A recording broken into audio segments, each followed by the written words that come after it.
जय जगन्नाथ सांग मैंने आशा करछि आपण बहुत भलरे थिबे।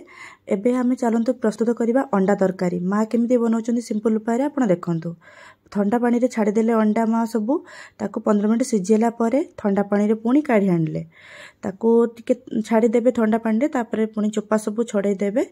छड़ाई देला परे आपण छुरी रे टिके टिके दाग दे देबे ताकि आपण को ऊपर को फुटिकी तेल पड़ब ना तापर गुंड मसला सब दे देकी टिके लुण देकी ताकू लाल लाल करके भाजी आनिबे।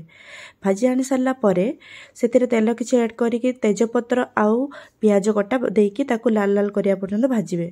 सेतिरे पुनी टमाटो पेस्ट ऐड करिवे। ऐड कला परे गुंड मसला लंका गुंड जीरा गुंड धनिया गुंड हळदी लुण जहाँ भी आपण पाखरे गुंड मसला अवेलेबल थिबो देकी ताकू भलसे लाल लाल करी भाजिबे। भाजिला परे पियाज रसुण अदा बटा ता ऐड करिवे। सेतिरे ऐड करी ताकू भी किछि समय माने कसिबे। कसिला परे सेतिरे किछि धनिया पत्र ऐड करिकी ताकू फुटिया पर्यंत छाड़ देबे। फुटला परे आपण देई परिबे अंडा देई देले अंडा देकी ताकू फुटिया पय छाड़ देबे। भल लागितले लाइक कमेंट सब्सक्राइब करिवे आउ बेल आइकन को